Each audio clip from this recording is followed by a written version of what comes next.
Hello and welcome to our DVD. This is the one where you're going to learn all about production and audio and lighting for interiors, and also how to use reflectors and all kinds of little devices for outdoor applications as well. You're also going to learn a little bit about editing and about lines of movement, direction, actors, all kinds of information before we get started with the actual movie production, which is what's going to be for the next 10 or so hours after this. So we are shooting in a New York City style studio backlot in Burbank, California.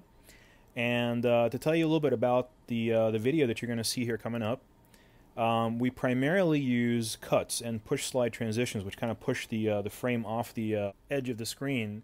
And we use very few dissolves because we don't want to kind of fool your eye into getting into this whole dissolved, soft kind of look. So here's our studio, and you're going to see our lights here that we're going to be using pretty much for the duration of the production. For the next 12 hours that you're going to be watching this production, we're going to be using all of these lights. And also, what I'm going to go ahead and do for the next few minutes is tell you about each one of these lights, primarily as a way of understanding the instruments that we're using. So the first one we're using is the ARRI 2000 watt Fresnel. It's stand mounted. It is able to push and get you a really good lux rating, as you can see on the back wall there, from really far away. And then we're going to also use the ARRI 1000 watt Fresnel, which is also stand mounted. The ARRI 650 is pretty much the workhorse of the set. It's the one we're going to use the most. Here's the 650 again from another angle, and you can see how far away it is from the back wall compared to the 300 and the 150.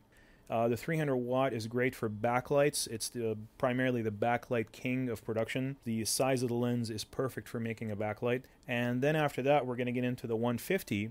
The 150 Fresnel is going to be the best light that you can use for rim lighting or kicker lights from the sides of the actor, and also for spotlighting certain details in the set. The reason being is it's just the right wattage. You never have to dim it up or down. And then we also have the 400 watt HMI PAR unit. And this one, as you can see, produces a blue light on the background as opposed to a tungsten light, because we are at tungsten white balance right now as opposed to daylight white balance. That requires a ballast as well too. It's a complex, expensive light to use, but we'll show you in the next 12 hours exactly how to get the most out of it.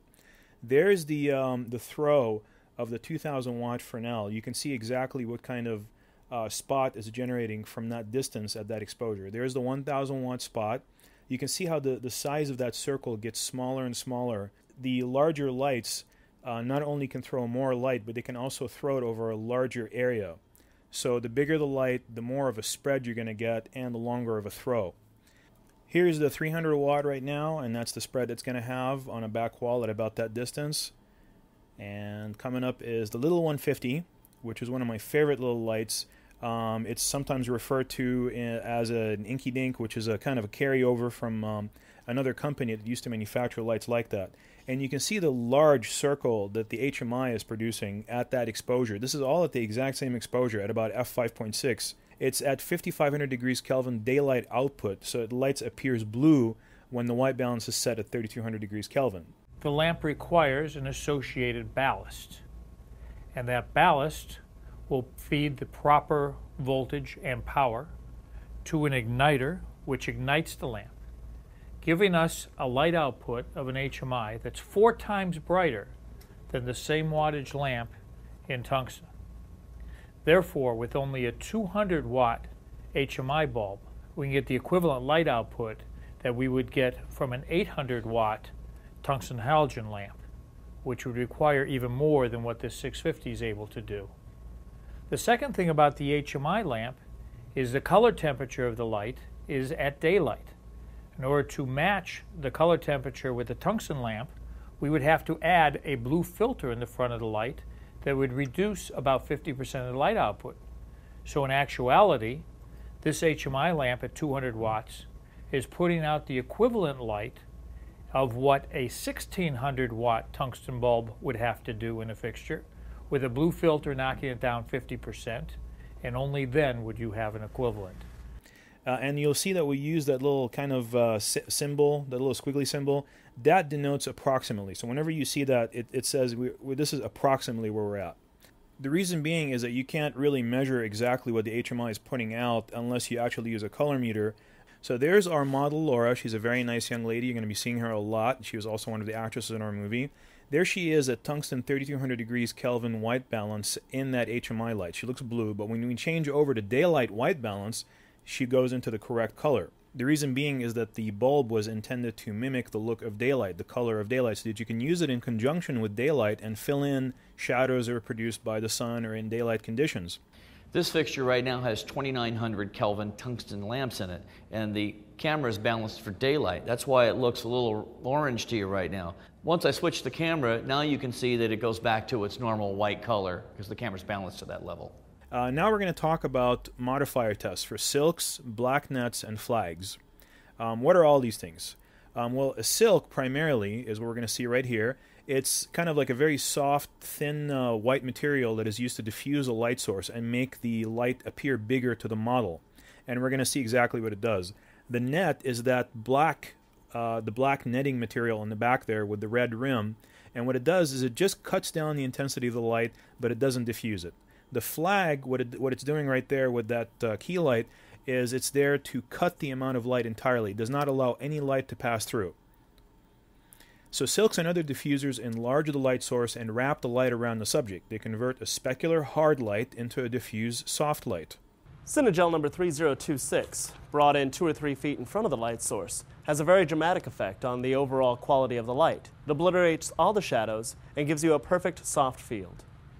So in all of our tests, the model is 8 feet to the key light, 10 feet to the camera, 9 feet from the back wall, and 24 feet from the kicker light. The kicker light is a 650 watt RE tungsten light. It comes in from the left side of the frame, and it kind of makes an edge around her body so you can separate her from the background. And also, the key light is going to be our main light source, which is all the lights that we just saw in that pass-through of all the RE lights. We're going to discuss every single one of those lights as being a key light. And also, the back wall is that actual brick wall. We're 9 feet from the back wall, and we're 10 feet to the camera.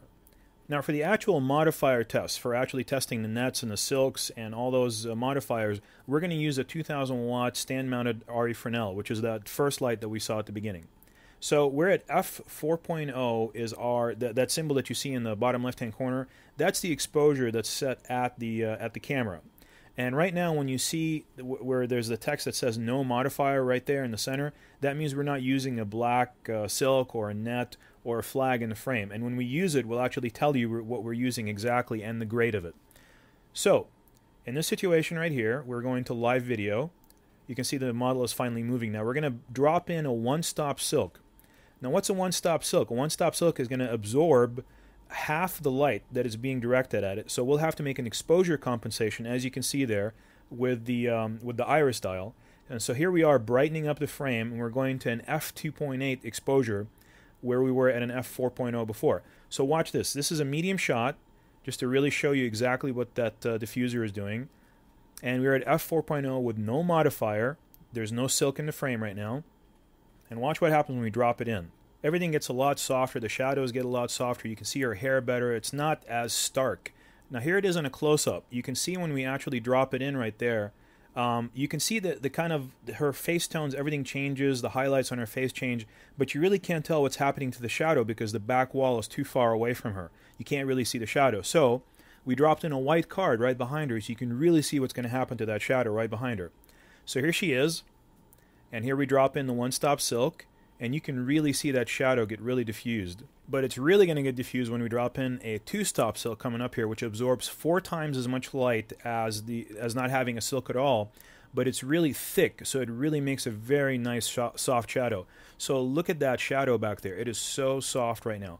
We're going to point it out for you. That's what you're looking for, is the edge of that shadow and how soft it becomes when you put in a two-stop silk as opposed to either a one-stop, which is that one right there. You can see the edge of the shadow right there.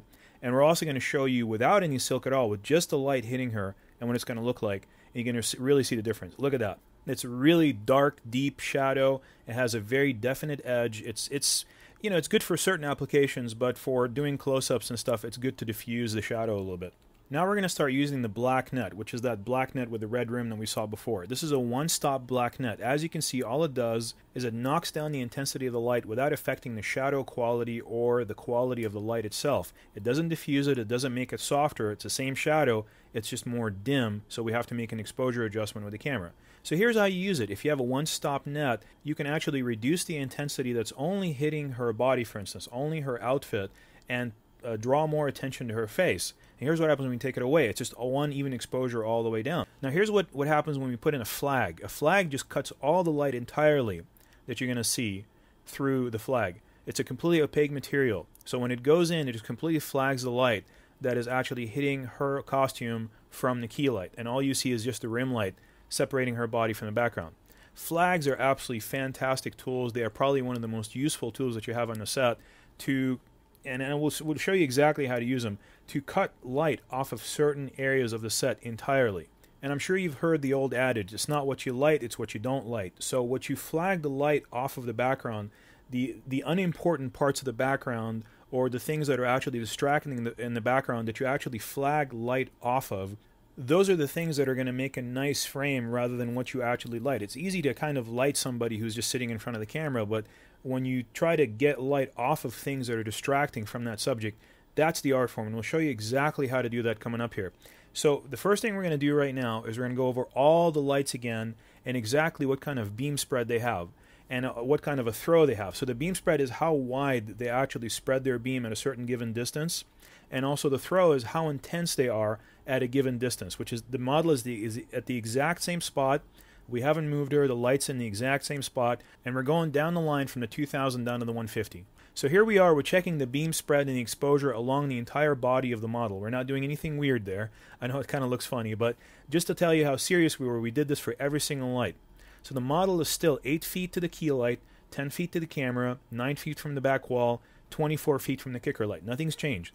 The only difference is that this time we reduce the kicker light in intensity as the key lights get less intense. So the 650 watt light, when it becomes a key light, is going to put out a lot less light than a 2000 watt light that we had before.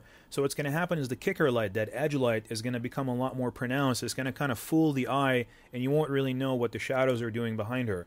So we're going to reduce that kicker light in intensity by using metal scrim as we progress down the line, as the wattage of the key light becomes less and less intense. But that's the only thing that's changing in the frame, so everything else is remaining exactly the same. So the first thing we're going to talk about is how to spot a Fresnel. It means narrowing and magnifying the beam by moving the bulb further away from the Fresnel lens.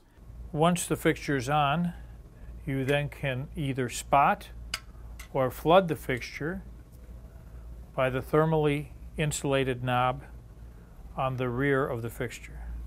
But that's what we're doing with all the lights. We're exploring their light properties at full flood, middle spot, and then full spot. And then we'll show you exactly how that works. Please remember again that the reason we're doing all this is because we want you to understand exactly the instruments and the tools that we're using for the next 12 hours of production that we're going to be doing, so that you understand when you see a light that we're using kind of to do something in the background, you'll know instantly right away, oh, that's a 300 watt light. I know exactly what it's going to do at about 10 or 12 feet. I know exactly what it's going to do, what kind of shadow it's going to make, and how much I can spot it or not. One last note about spotting a Fresnel. It also enlarges the size of the filament as seen by the subject, thus softening the light quality. So believe it or not, when you actually spot a Fresnel, even though it gets a lot brighter and it's a lot more intense, but at the same time, the actual light that is being generated from the actual instrument, from the Fresnel, becomes a larger, softer source.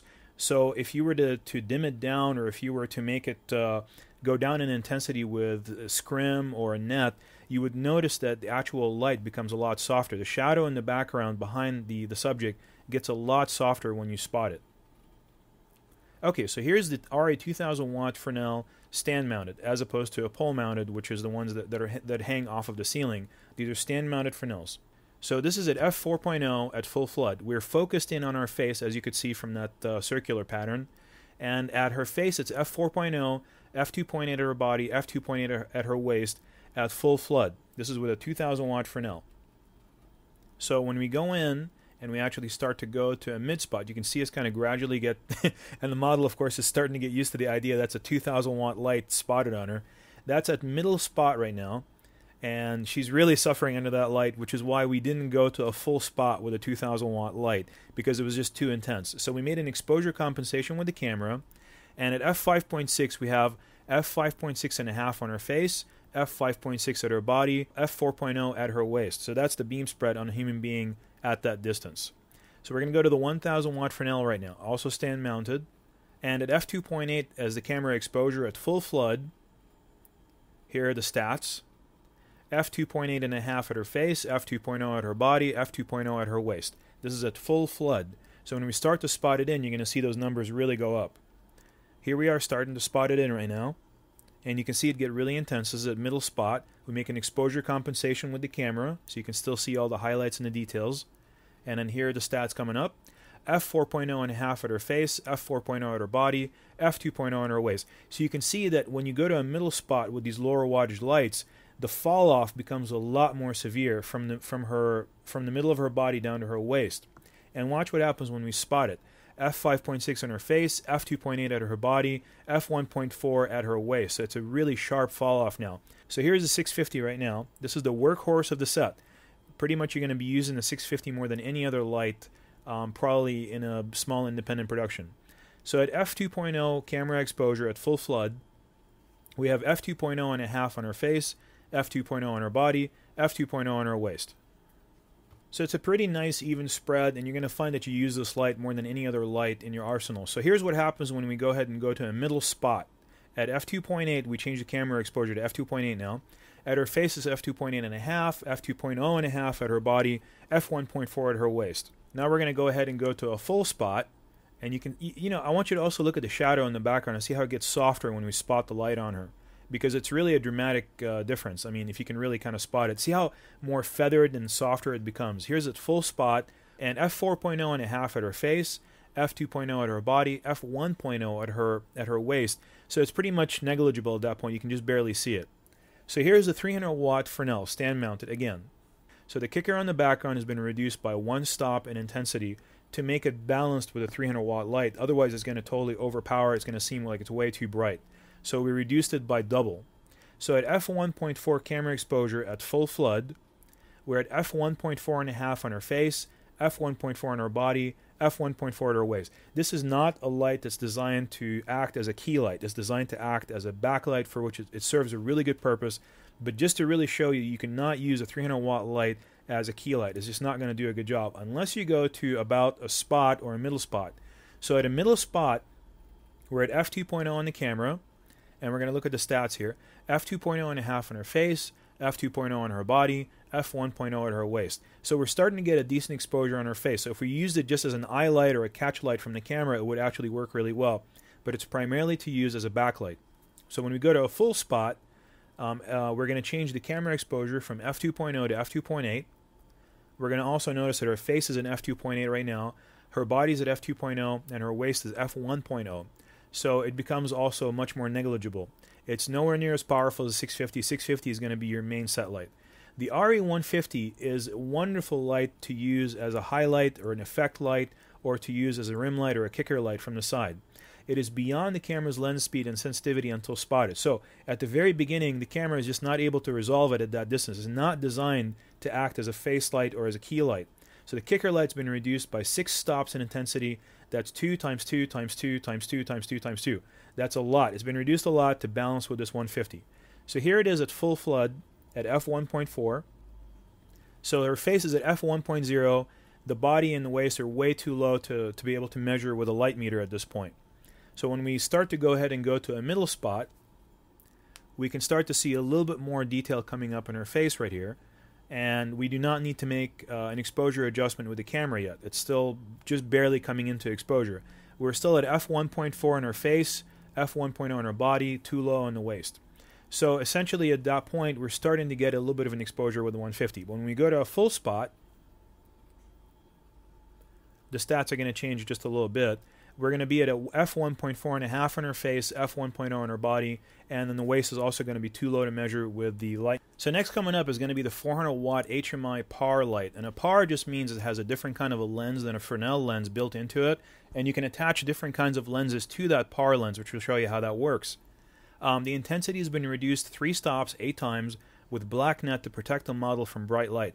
So this is at f8.0 with no lens. So there's no lens inserted into the HMI right now. We're going to start dropping in lenses here, and each one of them we're going to give you the color of the lens. So we're going to change the exposure to f5.6.5 when we drop in the black lens. You'll notice that that lens didn't really do very much to the light spread. It just made it more even. It took away that kind of unevenness inside the light, but it's still very spotty. So we're going to go ahead and go back to f8.0 with no lens right now. And you can see how there's kind of like a little bit of unevenness in the beam right there. But when we drop in the lens, it makes it very even. And this is with the green lens. It made it a little bit more of a medium, kind of medium spot. And this is an f8.0 with no lens again. And we're going to drop in now the blue lens, and we changed it down to f5.6 3/4. So we increased the exposure to compensate. Now back again to no lens at f8.0. So all these lenses are absorbing light. They're reducing the amount of light that's coming out of the HMI, but they're making the beam more spread out and much nicer. This is a flood lens. It has reduced the exposure. We're increasing our exposure to compensate to f4.0. This is the orange lens. So we're back up to no lens now, and we put in another super flood lens, and we have to increase our exposure to f2.8.5. So it's 3.5 stops to put in the white lens, but that's the nicest, one of the nicest lights that you can get out of that HMI. Don't forget, this whole time we had reduced the exposure of that HMI by 8 times, 3 stops. We put in 3 double scrims. So you can imagine just how much output this light has that we're actually not even using. So it's a very, very bright light source. It has to be used with care, but it also can be a wonderful addition to your set. So now we're going to switch gears. We're going to go to KinoFlow. KinoFlow makes these wonderful fluorescent lights, and we're going to use the 4-foot 4-bank production unit with 4 2900K lamps. So the KinoFlow lights make great fill lights because they are large sources that create soft, even shadows, and they also generate almost no heat in tight quarters. So you can have a bunch of them in a room and you'll never heat up the room at all. You can also use daylight or tungsten tubes or mix them up, which means that if you walk into a situation where you need daylight, blue light, you can put in blue tubes in them. If you walk into a situation where you need to balance with tungsten lights, you can put in the tungsten tubes in them and get that kind of a light. You never have to worry about, I have to gel everything to make it all the same color temperature. You just change the bulbs and you get all the same intensity of the light. Another really great treat is that the Diva lights, which are another version of the KinoFlow lights, they dim from 100% to 0% with a very minor shift in color temperature. And on the reverse side is where your dimming is taking place. You've got a manual dimmer, so you can either dim up or down, of course. There's also a remote dim input where you can put a 15-foot remote dimmer that hardwires, which will allow you to put the Diva light up very high on set and still be able to dim it from the ground level. They also have a 2-tube or 4-tube selector switch to cut half the intensity without dimming. And also, the production models, they give you control over each individual tube. They don't dim, but they give you the option to turn on and off each individual tube, which are really just the best thing in the whole world. We're using the ballast right there, which is the power supply for the unit, to turn on each individual tube, and here they are coming on at the actual unit. And here's one of our gaffers, and he's going to tell you some more about what a ballast actually is. Well, what a ballast does in this situation, especially with the KinoFlow, is that it converts the AC current, which is your typical ordinary wall socket electricity, and converts it into a higher voltage current, which will power the KinoFlow. And you hook it up like this. Very simple.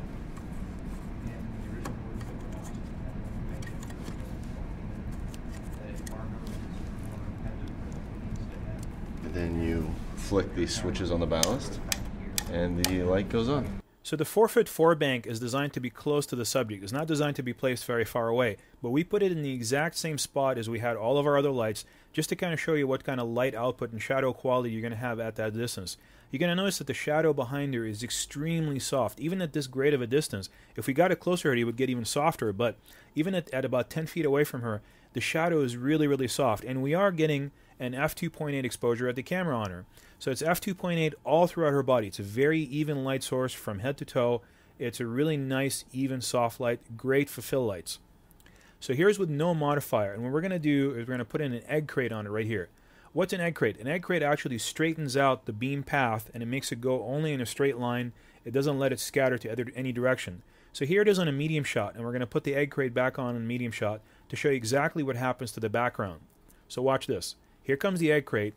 Notice now how the background just got a little bit darker, but she's at the exact same exposure. I mean, we made a modification with the exposure on the camera, but the relationship between her and the background has changed. So this is without a modifier. Notice the background intensity is very close to her skin tone's intensity. Now watch what happens when you put it on the egg crate. At f2.0 we did have to make an exposure adjustment, but the background is now so much darker than she is because the beam path has been realigned to only hit her. So this is with all 4 tubes on, and we're going to turn off 2 tubes right now so you can see the difference in the exposure between having all 4 tubes on and then turning 2 off to get to 2 tubes. So it's exactly half the exposure. It's a wonderful thing to be able to just turn on and off each individual tube because you always know what kind of a ratio you're going to have from one instrument to the next. So the next thing we're going to go into is the KinoFlow 2-foot 4-bank Diva 400 with 4 tungsten bulbs. So this is 2 feet long instead of 4 feet long. It has 4 tubes inside it that put out exactly the same output though. They're 55 watt bulbs as the production model. The bulb curves into a U shape and it wraps around, so they can take a large 55 watt bulb that you would normally put in a 4-foot production model, they curve it around and they compact it into a 2-foot size. So it puts out the exact same amount of light, but it's just half the size of the actual production unit. The Diva 400 also has a very efficient egg crate. So instead of absorbing one stop like the one for the actual production model did, this absorbs almost no light at all, but it still aligns the beam path so it's a lot more straight and true.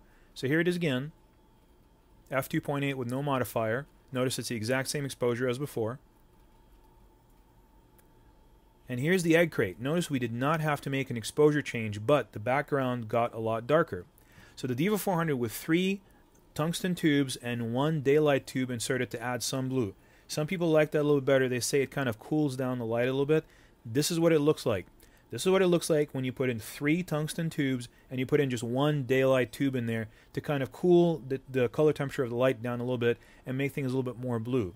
So this is with no modifier, with 3 tungstens and 1 daylight, and here's what it looked like with the 4 tungsten bulbs. So it has a little bit more of a yellow, warmer quality to it. That's why some people like to put in one of the blue daylight tubes in there to kind of cool things down a little bit. It's just a technique. You can use it if you like to or not. We personally never really used it that way, but we just wanted to illustrate it to you one time.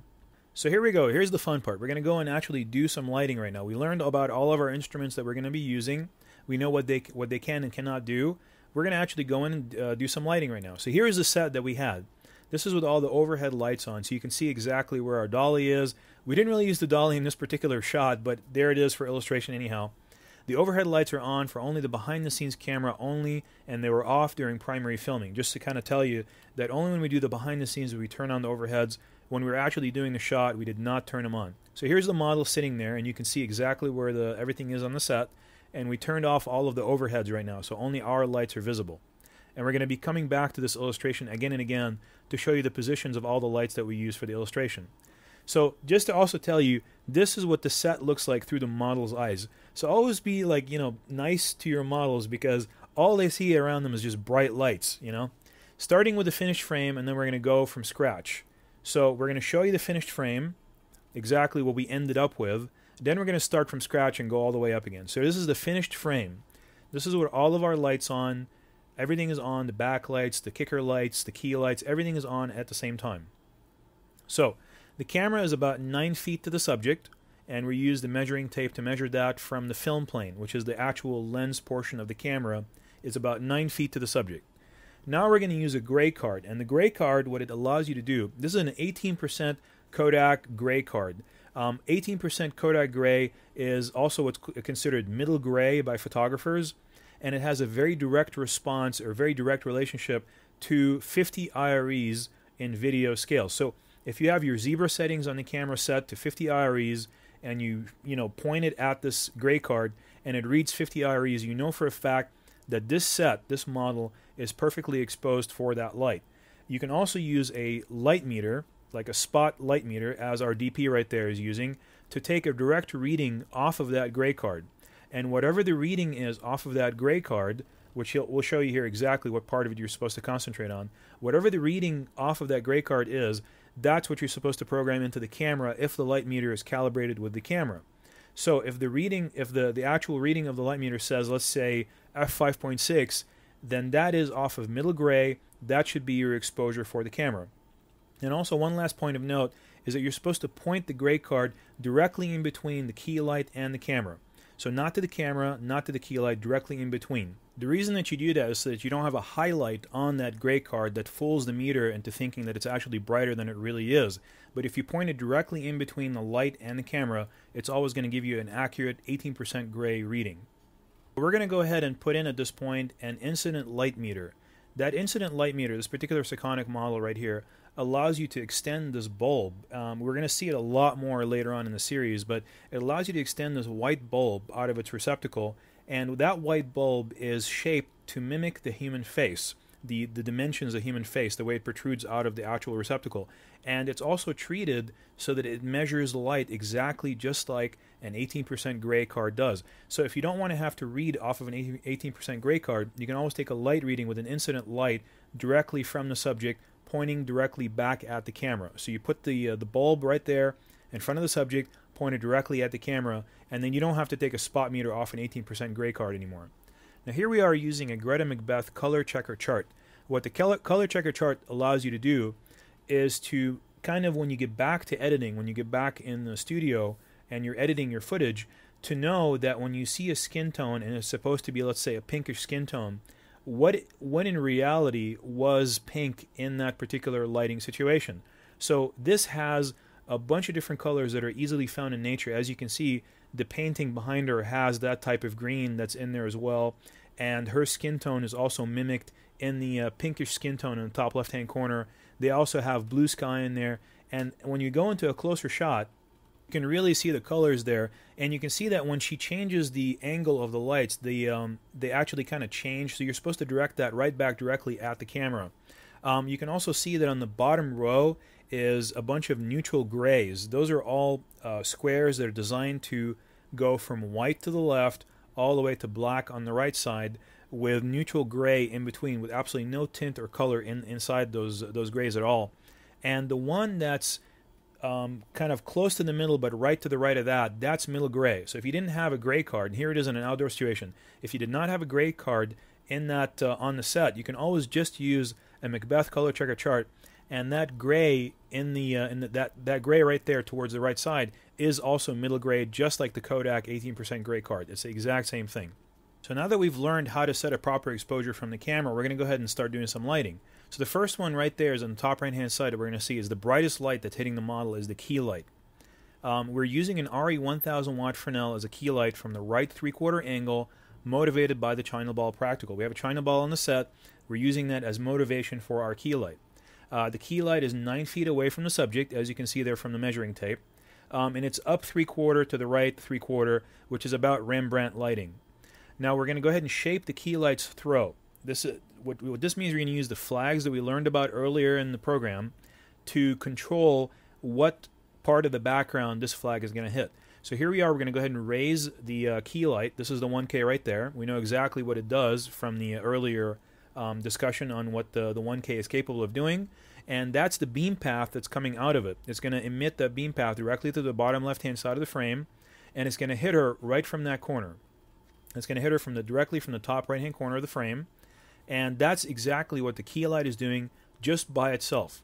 That's the position of the key light right there on the right-hand side, and it's about 9 feet away from her, like we discussed, and we're going to talk about how to shape the throw of that beam once we actually light her. You notice that by itself it doesn't really do anything.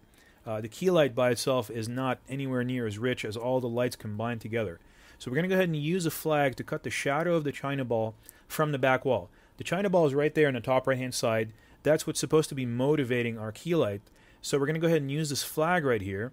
You can see how it kind of cuts the light beam, and it actually the light only ends up hitting the flag itself, but it actually removes it from the background. So we're cutting the light from the background to actually mask the shadow of that China Ball from the background, which gives away the effect that we're actually lighting the scene. If you see a shadow of what's supposed to be lighting this, the set on the back wall, it gives it away.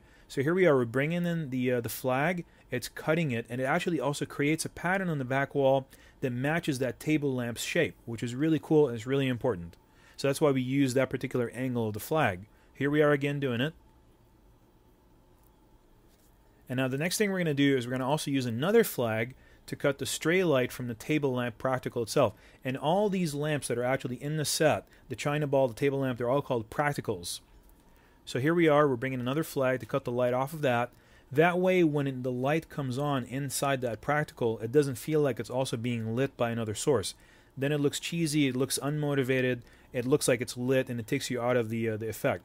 So adding practicals on dimmers to keep them below 100 IRE. So we're going to put everything, all of our set practicals, all those little lights are going to go on dimmers so we can dim their intensity. Here's one of them right there, that's a table lamp. And coming up are the other two on the left-hand side right there. You can see that ball light on the floor and also that kind of a different kind of light that's sitting on the table. And they're all on dimmers so that we can control their intensity. The table lamp is 2 feet away from the subject, just so you can take a little measurement, make sure you know exactly how far everything is away from the subject. And there's the dimmers in action right there. They're just standard $7, $8 dimmers that we bought. It allows us to dim the intensity of the practical to make sure it doesn't burn out white. Anything above 100 IRE in an NTSC system is going to burn out white. You won't see any gradation in tone. It won't feel right. It won't feel like it's actually a lamp. It'll just feel like it's just a white blob there. So if you use the dimmer, you can control the intensity perfectly just to make sure that you have exactly the right look to the practical without being too bright. There's the other two that are in the background. We're going to control both of those right now. And so that's burned out. So we're going to bring it down from that burned out look. And we also don't want to burn out the spot that's right in the middle. Anything that's burned out white in the frame is going to kind of give away in an interior like this the fact that we're shooting on video. And we don't want to do that. We want to make it feel more film-like. So we're going to bring it down a little bit so it feels more film-like. So we don't want to burn it out. We want to make sure that it doesn't go to pure white at 100 IREs. So now we're going to add a 650 watt RE Fresnel background light from the frame left, motivated by the practicals. So we're going to make like this light, the 650 watt light, we're putting this in on the side. We're going to make like it's being motivated by these practicals. It's 8 feet away from the back wall. That's the back wall, that brick wall that we talked about before. And we've already learned what the 650 does from the previous lesson, so we know exactly what kind of an intensity it's going to have. And we're going to go ahead and turn it on here in just a moment to mimic the effect of having all those practicals in the background. And then we're going to go ahead and shape its beam with a flag to cut it from the power box on the back wall. The fact that there's a shadow there from that power box gives away the fact that we're using a set light. So we're going to put this flag in there right there, and we're going to use that flag to cut the light off of the power box. And that makes it so that it doesn't give away the fact that we're lighting the set. It makes it feel like the actual practicals themselves are lighting the set. And see what happens now? We flag the light off of the left side of the frame. It makes it feel like those lamps back there in the background are actually giving off that light that's hitting the back wall. So now we're going to add the 300 watt RE Fresnel background light from the frame left to bring up the painting. So that's another way to use the 300 watt lights, is to use them for effect lights. Now here's the actual position of the 300 watt light, and it's the painting that's right in front of it is what it's actually lighting in this particular circumstance. So here we are, we're turning it on and off, just so you can see what it's doing. And we're going to go ahead and spot it on that painting. And you can see us spotting and flooding. You've already seen this this video before when we were showing you how to spot a Fresnel. And we're going to use the barn doors to make it only hit the painting. We don't want it to hit anything else but just the painting. Okay, and here we are turning it on and off so you can see what it's doing. And of course the exposure of this camera, this behind the scenes camera, is different exposure than what we're using in the main camera. So it is a correct exposure. And here's what happens when you flood it. So we're going to go ahead and turn on that light. You can see that right in that painting back there. It's the perfect amount of light. It doesn't overpower the shot. It doesn't take away attention from her. It just enriches the shot. It doesn't make it feel like the painting is now the focus of the entire frame. She's still the focus. She's brighter. So now we're going to add another 300 watt RE Fresnel backlight from directly behind her to bring up her hair and separate her from the background. So here's the position of the 300 watt backlight. It's directly in line with the camera. So it's directly behind her, in line with the camera. If you draw a straight line from the camera to the model, the backlight has to be directly behind her along that straight line. It's 12 feet from the subject, and we're putting it up really high. And whenever, of course, you put up a light that high, you want to make sure to always put a lot of sandbags on the C-stand or whatever stand that you're using to put the light up that high. So here it is coming on. You can see it kind of separating her from the background there and bringing up her hair. So it's really important. The backlight is one of the most important lights of the set, one of the basic components in the 3-point lighting system. Now we're going to add two 150-watt RE Fresnel kicker lights from the back 3/4 on both sides of her to bring up her hair and separate her from the background. So here's the positions of the 150s. There's the one on the left, and coming up is the one on the right. That's that one right there. And they're going to hit her from both sides, from behind her body, and bring up the sides of her hair and separate her even more from the background. You don't want these lights to become too hot or too bright on her, because then it gives away the fact that we're actually lighting her. There's the 150s coming on, and you can see them actually here coming up in just a second. They're 12 feet away from her, so they're 12 feet each, and they're very low intensity, but you really don't need a lot of intensity in kicker lights and backlights to get a good exposure. So coming up here is the first one. There's number one. You can see how it gave her an edge around her body. Even from 12 feet away and 150 watts, it's still more than enough to separate her from the background. It won't make a good key light, but it'll make a great kicker light or a backlight. So the other one's also 12 feet away from the subject, and here it is coming up on the left side right now. See that? Now you can see that she actually has hair on the left side right there, which is our left side, not her left side. Our left side of the frame, she actually has hair. It was just black before. It was just part of the background. You couldn't even see it at all.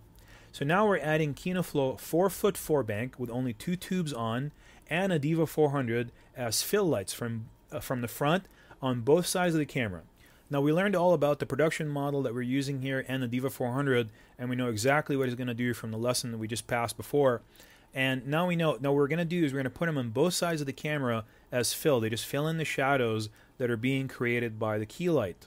Now the fill lights are very soft. They're not as bright as the key light. They're very diffused rather than specular sources. They create no new shadows or very soft shadows. Now what does all this stuff mean? It means that they're very soft, so they're very large sources. They're not very small like Fresnel's. They're not as bright as the key light. They're much less intense than the key light, so they don't create new shadows. They are diffused rather than specular. Diffused means that they're very, very soft lights rather than specular, which are like the Fresnel. The sun is very specular. The sky is very diffused. So the sun and sky combination is going to create a specular and diffused source, just like the key light and the fill light. So the sun and sky combination is exactly the same thing as what we're doing here in the studio. We're mimicking nature in the studio. That's why we have a key light. That's why we have a fill light. The key light comes in and makes the direction of the light. The fill light comes in, it fills in the shadows. So they're supposed to create no new shadows or very soft shadows, which is why KinoFlows are excellent, excellent fill lights. And we're going to see them being used again and again throughout the entire series. All these principles that I'm giving you right now are going to seem kind of bleak and hard to understand, but we're going to go into this stuff so far in depth later on in the series. So just kind of hold on and you'll learn all these concepts as we go. So here's the set, and we're going to show you the position of the first fill light right there on the right side of the camera, and coming up is the second fill light on the left side of the camera. That's the Diva 400. And we're using 2 fill lights because you really kind of want it to fill in the shadows from both sides of the camera. You don't have to use 2, but if you want to, you can. So here we are, we're turning on all 4 tubes on the production model, and here they are coming on. That's the production model, the 4-foot 4-bank. We again learned all about that before, and it takes a couple of minutes for the tubes to actually warm up to the proper color temperature. We're going to turn off the 2 side tubes on the outside, 1 and then 2, and it is 6 feet to the subject, which means that this fill light is actually 6 feet away from the subject, so you'll know from the proportions of all the set exactly how far away all these lights are. The Diva 400 right there on the right side of the frame is 8 feet to the subject. The reason it's further away is we don't need it to actually be as intense as the 4-foot 4-bank. And here they are coming on. Here's the 4-foot 4-bank coming on right there, and there's the Diva coming on right after it. So you can see it filled in the shadows a little bit. The shadows are still there from the key light, but they're just a little bit more filled in. They're not quite as dark, as black as they were before. They're more dark gray now. So now we're going to add the China ball, the final practical, which acts as a motivation for our key lights, direction, intensity, color, and quality. And you'll ask, those are some pretty big words. What do all these words mean? Direction, intensity, color, and quality. Well, first of all, the China ball, the final practical that we're turning on, the reason we're turning on as the last practical is just to show you that the practical itself that's supposed to be lighting the model is not even necessary for us to actually have it on at all to get a good exposure on her and to make things look really nice. It just comes in at the end as kind of icing on the cake for the entire scene to make it feel like all this lighting is motivated from it. So we are actually copying its direction, intensity, color, and quality. We're copying the direction, we're making our key light come in from the top right-hand side of the frame, so it's in the same direction as this practical. We're copying the intensity so that it feels like the key light is about as intense as that China ball would be if it were sitting right there and actually lighting our model. We're mimicking the color, so we're not using an HMI blue light under blue conditions, or we're not gelling our light blue. We're keeping it the exact same color as that China ball so that it feels like it's actually the China ball coming in and lighting the model. We're mimicking the quality, so we're making the actual Fresnel key light a little bit softer so that it's about the same kind of softness that the China ball would have. We're filling in the shadows so they're not too dark, because the China ball, when it has a table lamp on the left side, is not going to be extremely dark shadows. It's going to have nice filled in shadows. So we're mimicking all these qualities of this light with our lighting to make it feel more natural, more real, so it doesn't look like it's a studio lit situation. So coming up here, we're going to show you where the position of the China ball is. Right there, it's very close to her face, and yet, you know, because it only has about a 60-watt bulb inside it, which is really all you need to get any kind of exposure out of it, it's not really lighting her. It's just kind of there in the frame. It's only 2 feet away from her.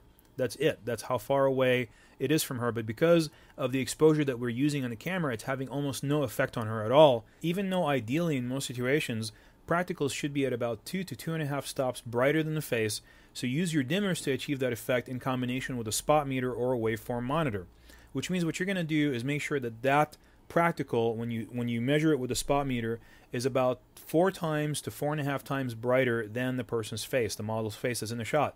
Then it'll feel real. It'll feel like it's actually, you know, lighting her.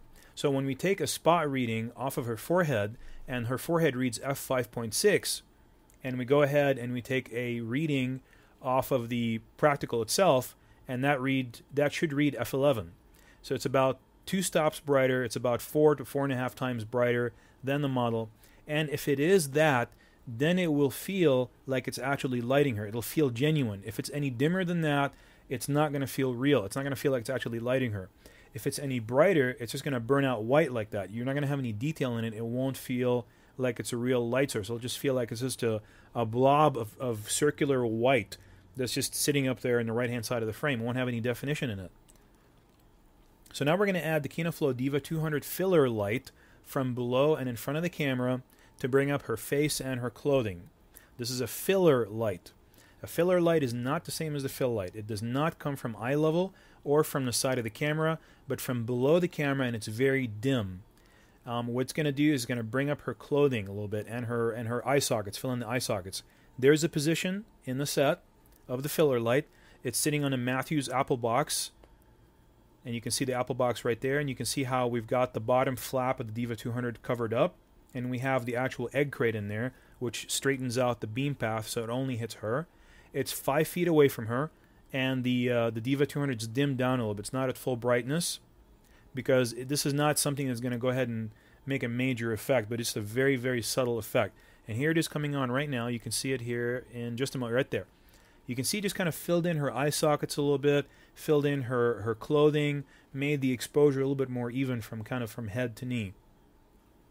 So that's the filler light, not the fill light. The fill light was the one that we discussed before. Now we're going to add a light panel LED battery-operated compact light as an effect light to bring up the backpack in the center of the stage. There's a backpack there, but you can't see it. And so we're going to add this LED light right there, and it's going to hit that backpack that's right next to it on the left side, and to kind of bring it up so you can actually see it in the frame.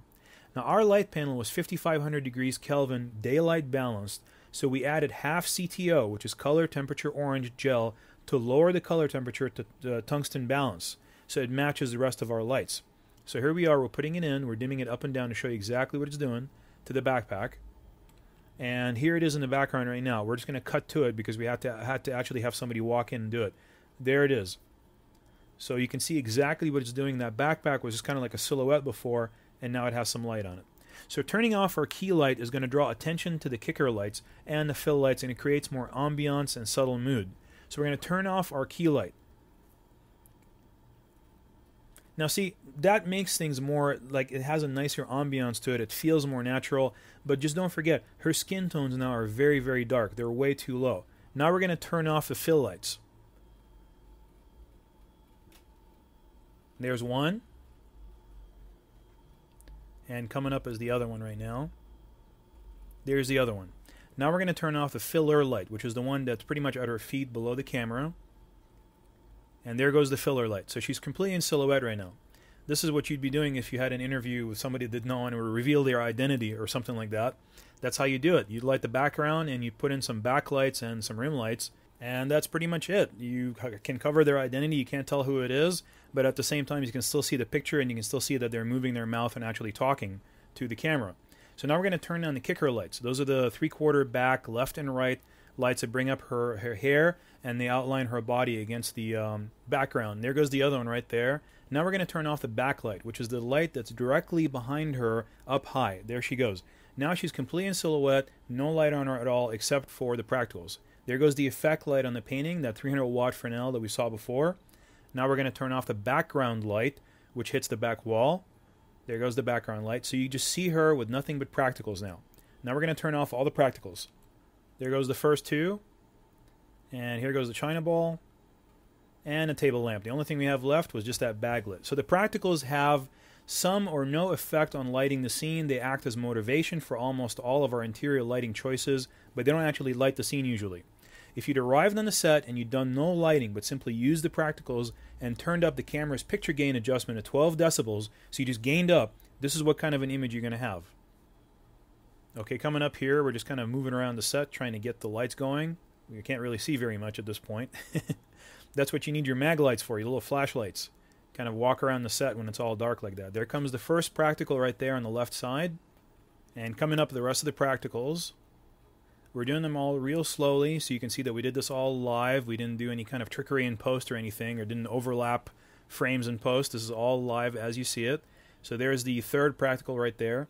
The only time we might cut a little bit is just to kind of absorb a little bit of time. If it just rolls on too long, we'll cut, just to show the actual light coming on. Here comes the last one. That's the actual china ball. And now what we're going to do is we're going to turn up the picture gain on the camera to 12 decibels of gain. And you can see it right there. It's starting to come up right there. You can start to see an image. This is at full wide exposure. And here comes the gain right there. And this is the maximum gain that we have with this camera with no neutral density. And this is a very sensitive camera, but it can barely see an image. In stark contrast to our lit scene, which looks really nice, and the ambiance is really nice. It's just a really nice image, a very nice scene. And then here you have it. It's kind of, to me, it almost looks like it belongs in a horror film or something like that. But that's just my opinion. Some people like this look. They really like that kind of look with the burned out practicals. And sometimes I do too. I mean, if I'm shooting something that's correct for that type of mood, I will use that type of lighting. But for all intents and purposes, most of the time, you're going to want to shoot a nice image or a nice picture that's well lit. You can see everything in the frame, but you can only see certain things that you want to see. That's what you need lighting for. So now that we've shown you the right way and another way to do it, we're going to show you the totally wrong way to do it. This is the dreaded double shadow on the back wall and her neck using flat lighting with two specular sources on both sides of the camera. And we're also using no fill light, so the shadows are going to be very dark. Now the dreaded double shadow means that there's two major shadows behind her head, which means that there's not just one shadow anymore that is created by one key light. There's two shadows, one of them completely unmotivated, which is just kind of coming out of thin air. Just nobody knows where this light is being positioned and why it's actually affecting her face in this way, or why it's creating that second shadow on the back wall. But you really want to try to avoid having two or like a secondary shadow on the back wall, unless you have motivated two very specular sources, two hard sources in the room, like two bare bulbs that are supposed to be creating two major shadows on the back wall. If you establish that, then you can use it, but if you didn't, try not to do that. And also just want to let you know that the DP has 100% asked me to tell you that he would never light the scene like this normally. It's just because we're trying to show you the wrong way to do it. So, and also the model was asked to move around to illustrate the shadows on the back wall. So you're going to see her kind of goofing around there, acting all silly, jumping around, and that's because we asked her to move around to show us exactly where the shadows are. Because when she's still, you can't see them. There's the first one. There's the second one right there. And you can really see it when we turn off the other light. You can see the other one kind of coming on and off. It's just wrong. This is like totally wrong lighting. You don't want to do this. This is very amateurish, unless you're doing something very specific that is you're motivating these two lights from practical sources, and they're supposed to be like that. So here's an accelerated setup from scratch to finish.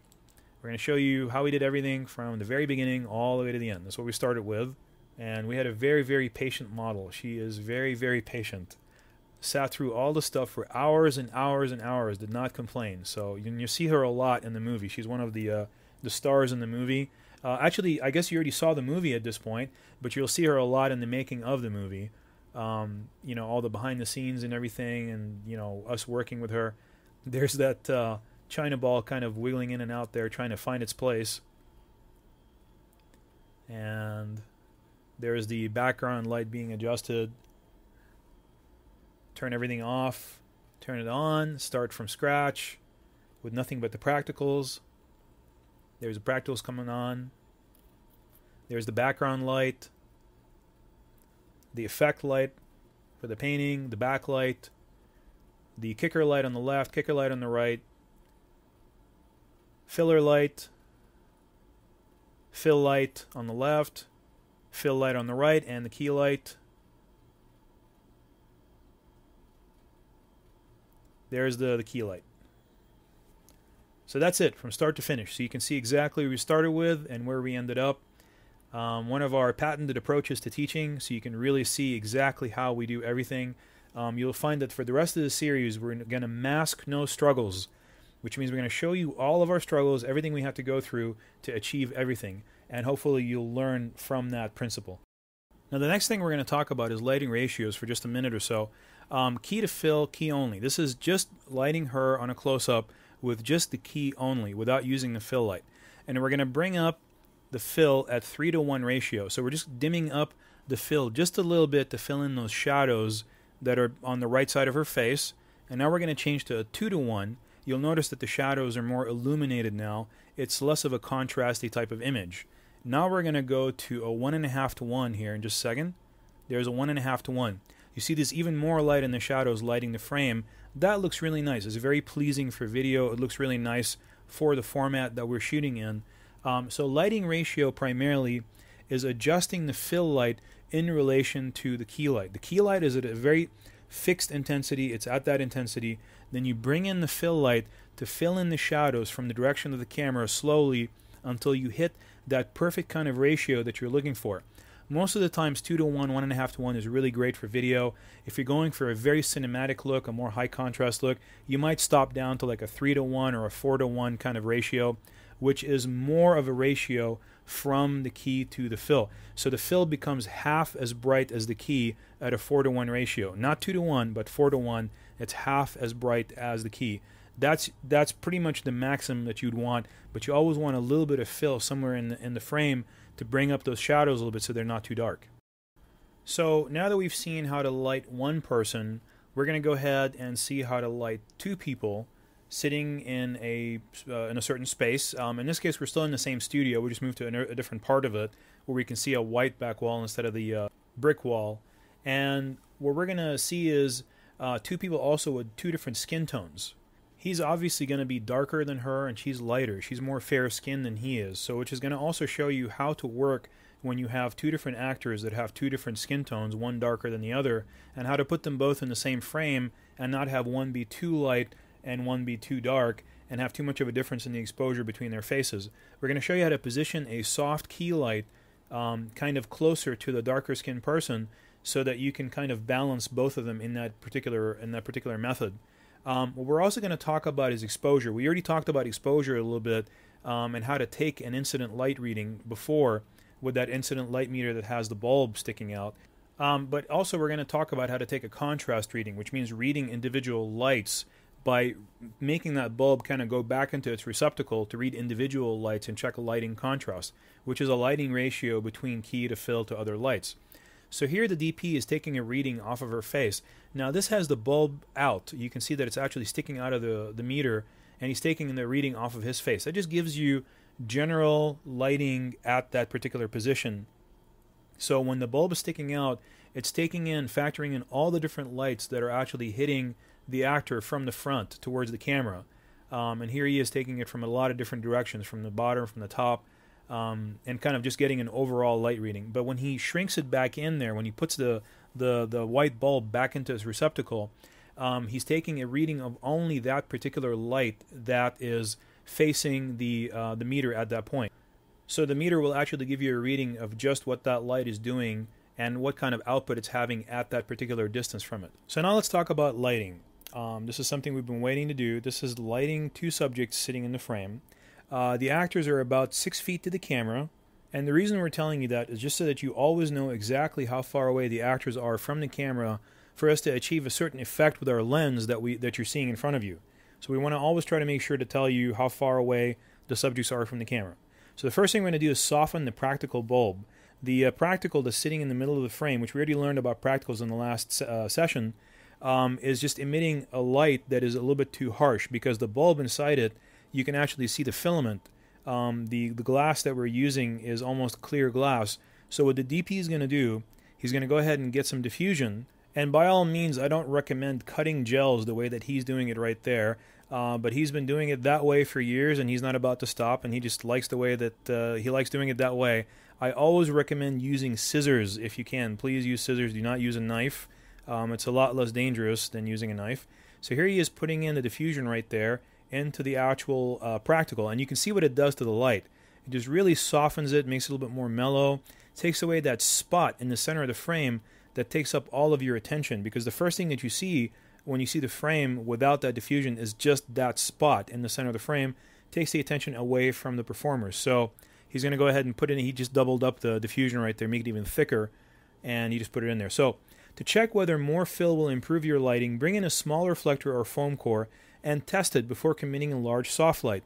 So before you bring in a huge soft light and put all of the effort into it, just bring in a little piece of foam core and see if it's actually helping at all before you actually bring in any kind of a soft source. Because we were going to add a soft light right there, but then we brought in this foam core and realized that we didn't really need to do that. It wasn't really taking away or doing anything by not putting it in there, so we just scrapped it. So the key light for both actors at position 1 is 5 feet to the subject. It's the same instrument as the fill light, but dimmed up brighter.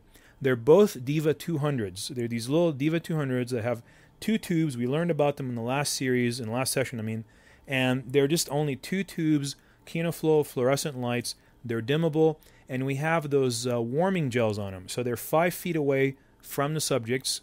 And what I mean by warming gels is about half CTO. That's color temperature orange. We learned about those gels a little bit ago.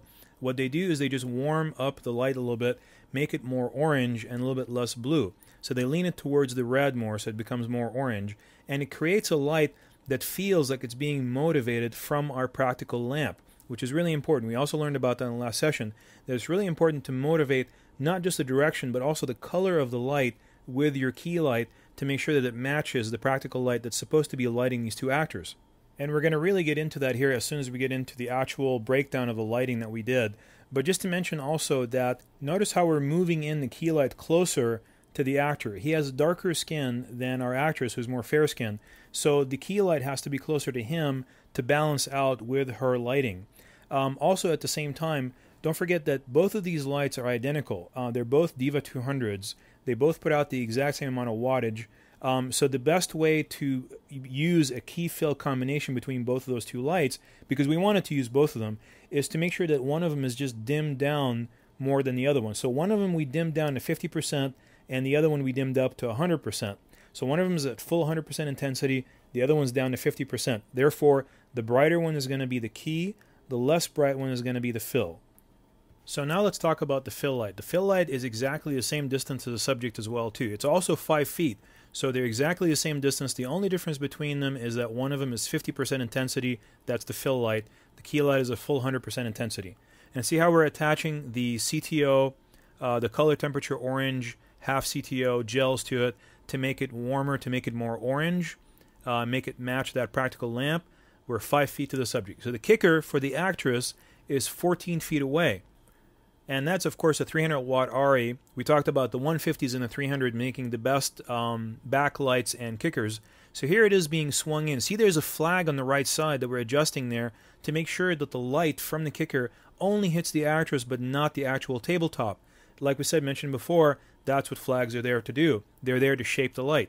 So the actor's key at position 2 is 13 feet to subject. Now, what does that mean, actor's key at position 2? A key light is supposed to be a key light, but that's position 2 right there, which he actually eventually gets away from the table and he starts hovering around in that area over there. There he is. He gets away from the table and he starts hovering around in there, kind of walking around in that area that we made for him earlier with the spike marks. Well, he needs a key light there because the key light from position 1 is not going to extend all the way back there. And yet you see the shadow back there, it's still making it feel like the light's coming from the key light because it's still maintaining the major shadow. But we still have to get him some kind of light on him in that position so you can separate him from the environment. And that's what that key light at position 2 is. Notice that there's a little bit of a modifier in front of that light. That's called a cookie sheet or a cucullorus. And what it's designed to do is break up the light's pattern so it feels more natural, kind of like it's going through tree leaves of some sort, like an outdoor light. And even though you can't actually see the actual pattern on the floor because we framed it out, it makes it feel like when he's walking through it, like he's walking through multiple different streams of light. And it kind of makes it feel like the motion is more pronounced. And here we are, we're measuring the distance to it to make sure that we know exactly how far away it is. And that's why we're able to give you that measurement. And we flagged his key off the background to maintain proper contrast level. So watch how we're going to do that. See that flag on the left side? That's going to go ahead and watch the background. It's going to go ahead and flag the light off of the background. Doesn't give away the effect that we lit him from a different position. So again, I'm going back and saying flags are going to be the most important modifiers that you're going to have on the set, just about, because what you don't light is almost more important than what you actually do light. Flagging stray light off of the background is going to give you a much nicer frame than just concentrating on the subjects in the foreground for 6 hours. So this is going to be the actress's kicker light, which is 9 feet to the subject. What it's doing is going to bring her up and separate her from the background without affecting the actor next to her. So here comes the DP, and he's bringing in a black net. This is a double black net. It has that red rim, which means that it's a double. It reduces light intensity by a full stop, which is double. So it halves the amount of light that goes through it. If you put in 300 watts through it, you're going to get 150 watts on the other side. He's putting it in front of this 300 watt ARRI right there, and he's going to feather it so that it only hits her and it doesn't hit the actor. But we don't want to block it completely. We want it to still hit him a little bit, but we don't want to block it completely. That's why the flag is there. The flag is there to block it from the table, but the actual scrim or the net is there to only make sure that it only hits her at full intensity and hits him at half intensity. So the actress kicker at position 2 is 9 feet away from the subject. At position 2, that's when he's walking around back there, and we want it to also separate him from the background on the right side of the frame. So we're using an ARRI 150, it's 9 feet away, and watch when he gets up right there. You can see as we're showing you the highlights that are coming in on the side of his body from that light path. That's where the kicker's coming from. And it's illuminating him back there when he's standing around and separating him from the background. It's giving him an edge light on the right side of his body. Now the background light is 6 feet away from the background. That's the one that hits the back wall, like the one we saw before in the last session. This one is also a 4-foot forebank, which creates that really nice kind of flood area on the back wall without any spots at all. That's the beauty of that KinoFlow. So, and if you're using expensive roll gels and you don't want to cut it, just lay the entire roll down in the instrument like the KinoFlow 4-foot forebank, just like that. And that way you don't have to actually cut it. You just roll it on there, and then when you're done with that shot, you just roll it back up onto the spool. That way you don't have to cut it every single time into little pieces.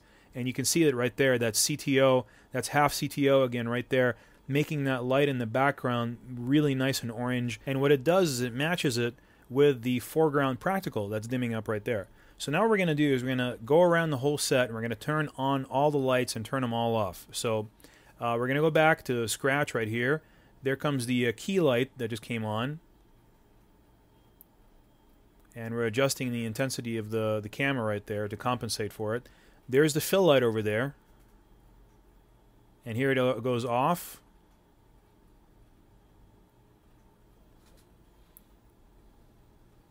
And here it comes back on. That's the fill light right there. That's that other Diva 200 off to the left side. There it is off again.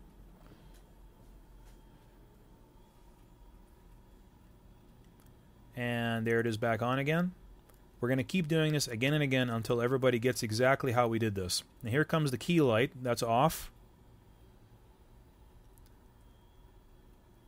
Off. And then here it is coming back on and off again and off again. You can see exactly what each one is doing. I want to make sure that you guys get exactly the separation of duty here between every single one of these lights.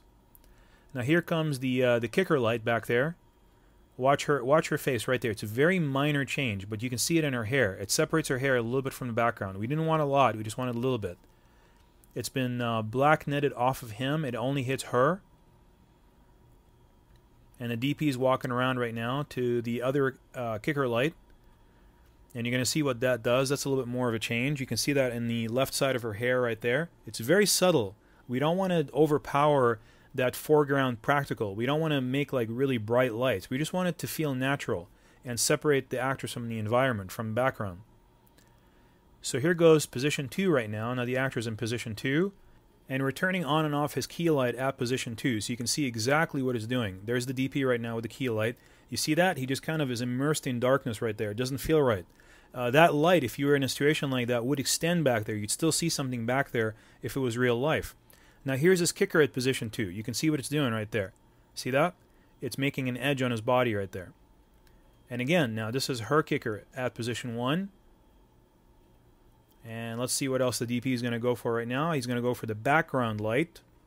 And we're going to see from the camera what the background light looks like when it goes down. And we're going to do it one tube at a time right there. There we go, all the way down. There's no continuity anymore from the foreground to the background. It just feels like it's just foreground light, but if you were in a situation like that, the light from that foreground practical would extend to the background. So you have to extend the emotion to the background. So let's go ahead and talk about turning all the lights off until we end up with just the practical right now. So here we are, we're turning off all the lights. There goes the background light right there. And the only thing that's left is just his key light at position 2.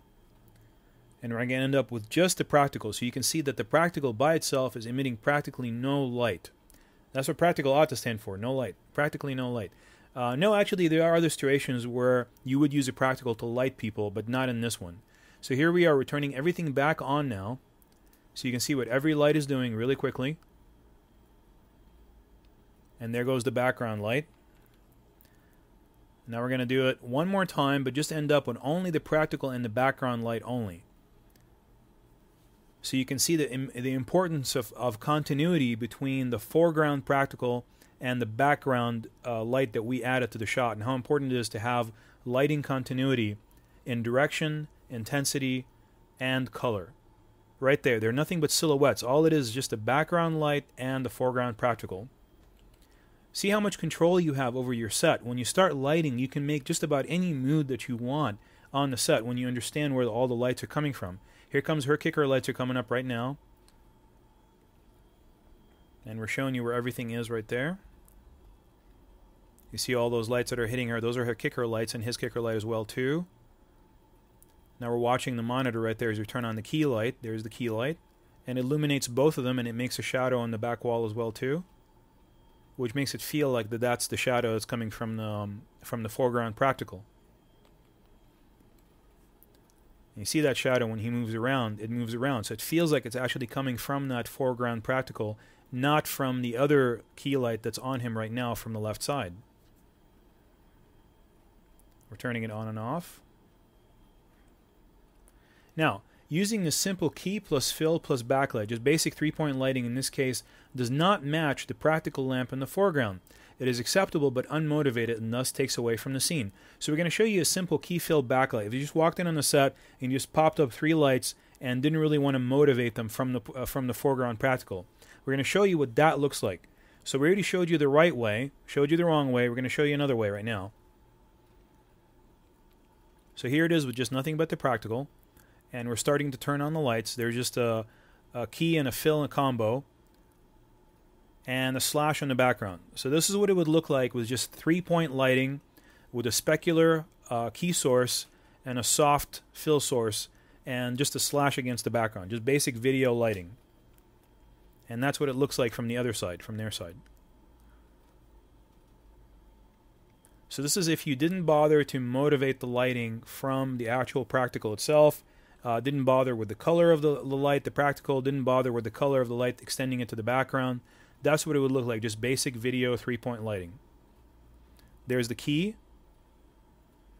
And now this is at 18 decibels gain. If you showed up on the set, you didn't want to do any lighting, you just wanted to go ahead and just actually overdrive the gain on the camera and just use the practical light. That's what it would look like.